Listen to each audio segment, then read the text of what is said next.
The city felt different at night, especially from my fifth-floor dorm window. Not quiet, never really quiet in this city, but a kind of hum that replaced the daytime roar. My name's Alex, just a made-up name for this story, keeping my real one private. I was new at Blackwood University, just moved into the old South Tower dorms. Most people hated these buildings. They were Gothic revival, all dark stone and pointed arches, built in the late 1800s. And gargoyles. Dozens of them perched on every ledge and corner, stony eyes glaring down at the campus. I thought they were cool, honestly, just part of the old architecture. It started subtly, like a shift in temperature you barely notice until goosebumps rise. I'd be studying late, or just trying to unwind after classes, and I'd catch movement out of the corner of my eye. Not in my room, but outside. My window faced a courtyard, and directly across from me, on the facing wing of the dorm, was a particularly grotesque gargoyle.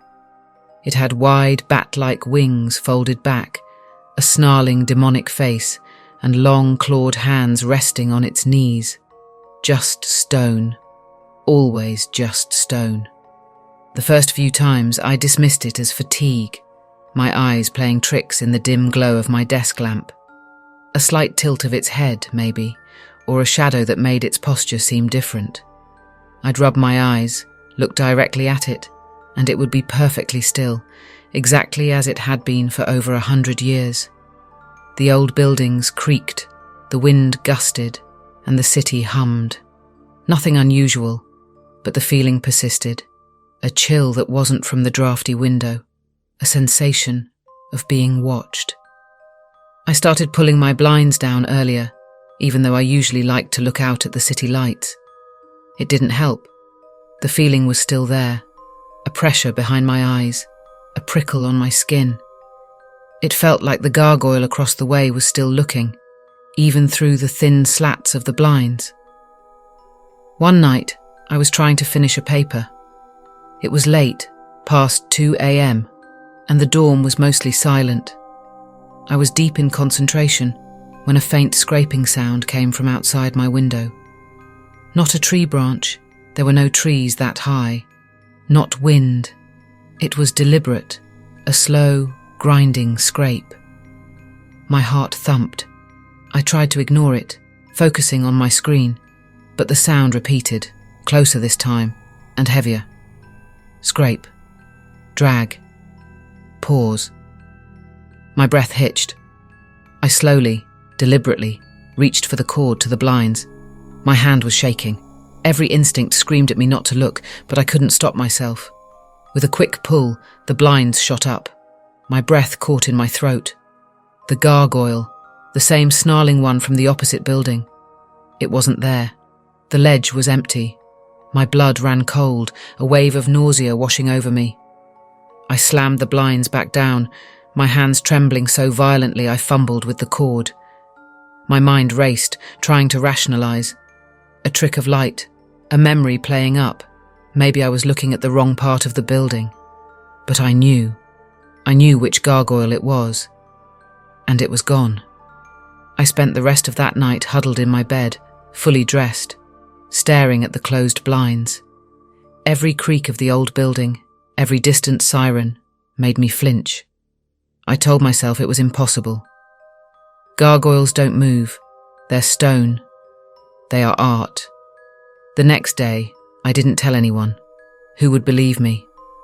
Hey, my gargoyle moved last night. I'd be laughed out of the dorm.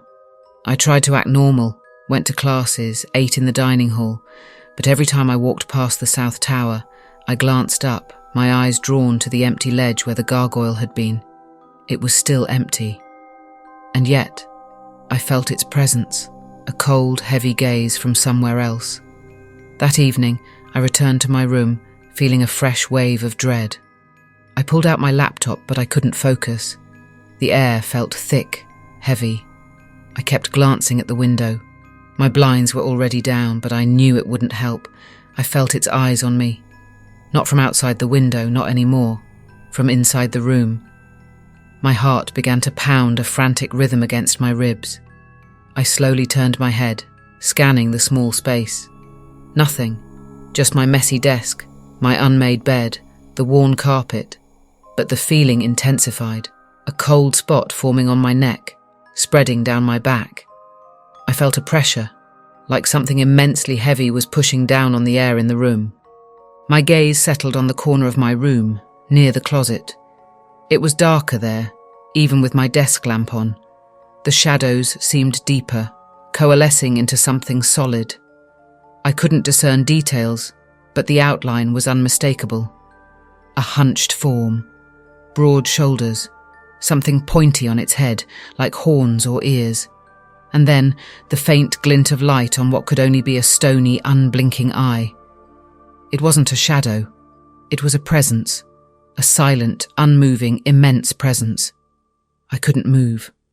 My muscles locked, frozen by a terror so profound it stole my breath. This wasn't a trick of the mind. This was real.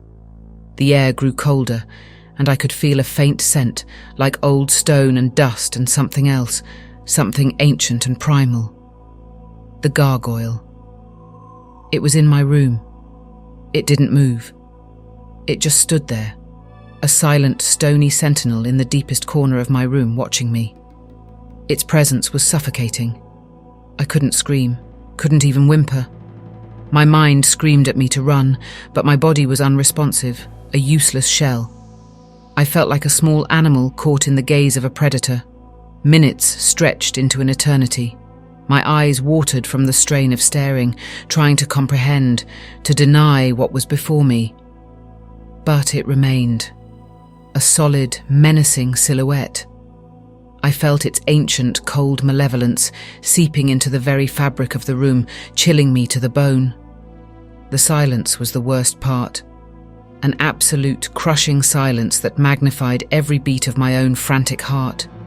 I could feel my pulse throbbing in my ears, a frantic drumbeat against the stillness. The lack of sound, the complete absence of any movement from the figure, made it all the more terrifying. It was a purely visual threat, a silent judgment. I don't know how long I stood there, trapped by its gaze. It felt like hours. My legs began to ache, my vision blurred at the edges, but I couldn't tear my eyes away. I was locked in a horrifying standoff with a creature of stone that had somehow come to life. Then, slowly, almost imperceptibly, the darkness in the corner seemed to deepen. The outlines of the figure began to waver, to become less distinct. It wasn't moving, but it was receding. Like a tide pulling back from the shore, the solidity of its form began to dissipate, to dissolve back into the oppressive shadows. The coldness in the room began to lessen, just barely. The pressure on my chest eased, allowing me to take a shallow, gasping breath. My muscles twitched, on the verge of finally giving way. The scent of old stone faded. Finally, with a soft, almost soundless shimmer, the last vestiges of the gargoyle dissolved completely into the shadows. The corner was just a corner again, dark but empty. I collapsed onto my bed, shaking uncontrollably, gasping for air. My body was slick with cold sweat. It took a long time for my heart rate to return to something resembling normal. I didn't sleep that night, not a wink. I just lay there, staring at the empty corner, waiting for it to reappear. It didn't. The next morning, the first thing I did was pack a small bag. I told the RA that I had a family emergency and needed to go home for a few days. They didn't ask questions. I practically ran out of that dorm, not looking back, not daring to glance up at the gargoyles perched on the ancient stone. I drove straight home, the entire time feeling like those stone eyes were still watching me from somewhere far behind. I knew I couldn't go back to Blackwood Dorms, not ever. My lease might be broken, my deposit gone, but some things are more important than money. I saw it. It was real. And I knew it wasn't just a statue anymore.